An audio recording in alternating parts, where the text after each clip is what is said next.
ಮೈಸೂರಿನ ಒಂಟಿಕೊಪ್ಪಲಿನಲ್ಲಿರುವಂತಹ ಪ್ರಮುಖ ರಸ್ತೆಗೆ ಸಿದ್ದರಾಮಯ್ಯ ಆರೋಗ್ಯ ಮಾರ್ಗ ಅನ್ನುವಂತಹ ಹೆಸರಿಡಲಿಕ್ಕೆ ಪಾಲಿಕೆ ನಿರ್ಣಯ ಮಾಡಿದ್ದಾರೆ. ಆಕ್ಷೇಪಣೆಗಳಿದ್ದರೆ ಸಲ್ಲಿಸಿ ಅಂತಲೂ ಕೂಡ ಹೇಳಿದ್ದಾರೆ.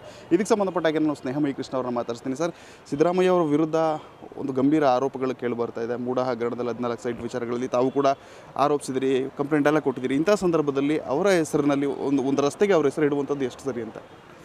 ಸರ್, ಅಧಿಕಾರಿಗಳ ಮನಸ್ಥಿತಿ ಹೇಗಿದೆ ಅಂತ ಹೇಳಿದ್ರೆ, ಕ್ಷಯ ರೋಗಿಗಳಿಗೆ ಅನುಕೂಲ ಆಗೋ ರೀತಿಯಲ್ಲಿ ಮಹಾರಾಜರ ವಂಶಸ್ಥರು 106 ಎಕರೆಗಳನ್ನು ದಾನವಾಗಿ ಕೊಟ್ಟು ಇಡೀ ಏಷ್ಯಾದಲ್ಲಿ ಮೊದಲನೇ ಬಾರಿಗೆ ಕ್ಷಯರೋಗ ಆಸ್ಪತ್ರೆನ ಪ್ರಾರಂಭ ಮಾಡೋದಂಥವ್ರು.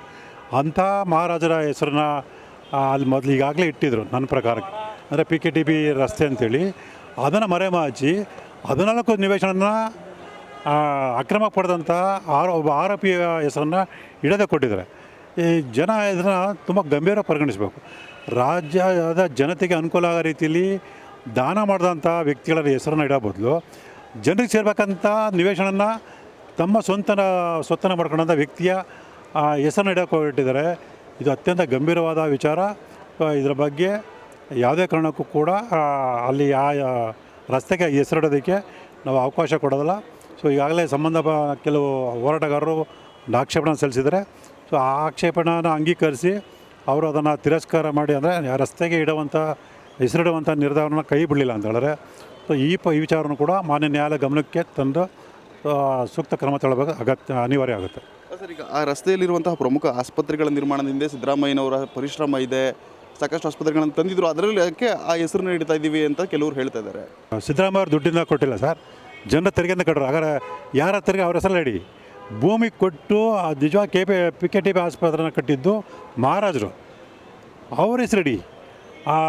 ಇವರು ಸಿದ್ದರಾಮಯ್ಯವ್ರ ಸ್ವಂತ ಆಸ್ತಿಯಿಂದ ಏನು ಮಾಡಿರೋಂಥದ್ದಲ್ಲ, ಜನರ ತೆರಿಗೆಯಿಂದ ಕಟ್ಟಿರೋಂಥದ್ದು. ಹಾಗಾದರೆ ಎಲ್ಲ ಮುಖ್ಯಮಂತ್ರಿಗಳು ಕಟ್ಟಿದ್ದಾರೆ. ಅವರು ಯಾರು ಬಿಲ್ಡಿಂಗ್ ಕಟ್ಟಿದರೆ ಅವರು ಎಲ್ಲದಕ್ಕೂ ಅವ್ರ ಹೆಸರು ಇಟ್ಟು ಹೋದರೆ, ಹಾಗಾದರೆ ತೆರಿಗೆ ಕಷ್ಟಪಟ್ಟು ತೆರಿಗೆ ಕಟ್ಟಿದ ಜನರಿಗೆ ಏನು ಇದಾಗುತ್ತೆ? ತೆರಿಗೆದಾರರ ರಸ್ತೆ ಅಂತಿಡಿ. ಅಂದರೆ ಯಾವುದೇ ಕಾರಣಕ್ಕೂ ಸಿದ್ದರಾಮಯ್ಯವ್ರ ಹೆಸರನ್ನ ಇಡೋದು ಬೇಡ ಅಂತ? ಖಂಡಿತವಲ್ಲ ಸರ್, ಅದಕ್ಕೆ ಅವಕಾಶ ಕೊಡಲ್ಲ. ಯಾಕಂದರೆ ಅದೊಂದು ಐತಿಹಾಸಿಕ ರಸ್ತೆ ಆಗಿದೆ. ಯಾಕಂದರೆ PKTB ಸೆನೆಟ್ ಇರುವಂಥ ಒಂದು ಐತಿಹಾಸಿಕ ರಸ್ತೆ ಇರುವಂಥ ಸಂಸ್ಥೆ ಇರೋಂಥ ರಸ್ತೆಗೆ ಯಾವುದೇ ಕಾರಣಕ್ಕೂ ಸಿದ್ದರಾಮಯ್ಯ ರಸ್ತೆ ಇಡೋದಕ್ಕೆ ನಾವು ಅವಕಾಶ ಕೊಡಲ್ಲ.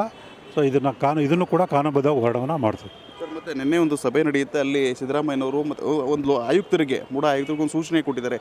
ಯಾರೇ ಅಧಿಕಾರಿಗಳು ತಪ್ಪು ಮಾಡಿದ್ರು ಅವ್ರ ವಿರುದ್ಧ ಏನು ಕ್ರಮ ಕೈಗೊಳ್ಳಬೇಕು ಆ ನಿಟ್ಟಿನಲ್ಲಿ ಒಂದು ಮಾಹಿತಿ ಕೊಡಿ ಅಂತ ಹೇಳಿ. ಈ ಬೆಳವಣಿಗೆ ಏನಾದರೂ ತನಿಖೆಗೆ ಅನುಕೂಲ ಆಗುತ್ತಾ? ಹೇಗೆ ಮುಂದಿನ ದಿನ ತಪ್ಪಿತಸ್ಥರಿಗೆ ಶಿಕ್ಷೆ ಆಗುತ್ತೆ ಇದರಿಂದ? ಸರ್, ಖಂಡಿತವಲ್ಲ ಸರ್. ಯಾಕೆ ಅಂತ ಹೇಳಿದ್ರೆ, ಇದು ಹೆಚ್ಚಿನ 1 ವರ್ಷದಿಂದನೂ ಇದು ನಡೀತಾ ಇದೆ.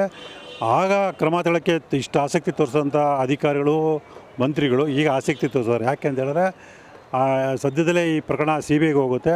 ಆ CBIಗೆ ಹೋದಂಥ ಸಂದರ್ಭದಲ್ಲಿ ಈ ವಿಚಾರ ನಿಮ್ಮ ಗಮನಕ್ಕೆ ಬಂದರೂ ಕೂಡ ಯಾಕೆ ಕ್ರಮ ತಗೊಂಡಿಲ್ಲ ಅಂತೇಳಿ ನಮ್ಮನ್ನ ಪ್ರಶ್ನೆ ಮಾಡ್ಬೋದು, ಮತ್ತು ನಮ್ಮನ್ನು ಆರೋಪಿ ಮಾಡ್ಬೋದು ಅನ್ನೋ ಭಯ ಅವರೆಲ್ಲರಿಗೂ ಬಂದಿರೋದ್ರಿಂದ ಸೊ ಈಗ ಈ ಬಗ್ಗೆ ಕ್ರಮ ತಗೊಳ್ಳೋದಕ್ಕೆ ಹೆಚ್ಚು ಆಸಕ್ತಿ ತೋರಿಸೋದು ಅಂತ ನನಗೆ ಅನಿಸಿದೆ.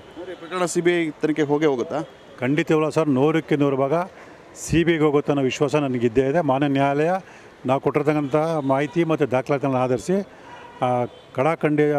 ಖಚಿತವಾಗಿ ಸೂಕ್ತ ಆದೇಶ ಮಾಡುತ್ತೆ ಅನ್ನೋ ಭರವಸೆ ನಮಗಿದೆ. ಮೊನ್ನೆ ಇದ್ರ ಬಗ್ಗೆ ಸಂಬಂಧಪಟ್ಟಾಗ ವಿಚಾರಣೆ ನಡೀತು, ತಾವು ಕೂಡ ಹಾಜರಾಗಿದ್ರಿ. ಏನೆಲ್ಲ ಅಂಶಗಳು ವಿಚಾರಣೆ ಬಂದವು ಸರ್? ಸರ್, ಈಗ ನಾವು ಎಲ್ಲ ದಾಖಲಾತಿಗಳ ಮಾಹಿತಿಗಳನ್ನು ಕೊಟ್ಟಿದ್ದೀವಿ. ಆದರೆ ಎದುರುದಾರರು ಸಮಯಾವಕಾಶ ಕೇಳಿದ್ರಿಂದ ಮಾನ್ಯ ನ್ಯಾಯಾಲಯ ಸಮಯಾವಕಾಶ ಕೊಟ್ಟಿದೆ.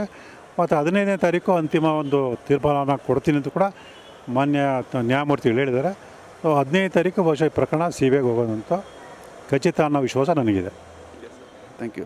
ಇದಿಷ್ಟು ಸ್ನೇಹಮಯಿ ಕೃಷ್ಣ ಅವರ ಮಾತಾಗಿತ್ತು. ಅಂದರೆ PKTB ರಸ್ತೆಗೆ ಯಾವುದೇ ಕಾರಣಕ್ಕೂ ಕೂಡ ಸಿದ್ದರಾಮಯ್ಯ ಆರೋಗ್ಯ ಮಾರ್ಗ ಅನ್ನುವಂತಹ ಹೆಸರನ್ನು ಇಡಕೂಡದು ಅನ್ನುವಂತಹ ಆಗ್ರಹವನ್ನು ಮಾಡಿದ್ರು. ಅದರ ಜೊತೆಗೆ ಮುಂದಿನ ದಿನಗಳಲ್ಲಿ ಮೂಡ ಹಗರಣ ಏನಿದೆ ಅದು CBI ತನಿಖೆಗೆ ಹೋಗುತ್ತೆ, ಆ ಬಗ್ಗೆ ನನಗೆ ವಿಶ್ವಾಸ ಇದೆ ಅನ್ನುವಂತಹ ಅಭಿಪ್ರಾಯವನ್ನು ವ್ಯಕ್ತಪಡಿಸಿದರು.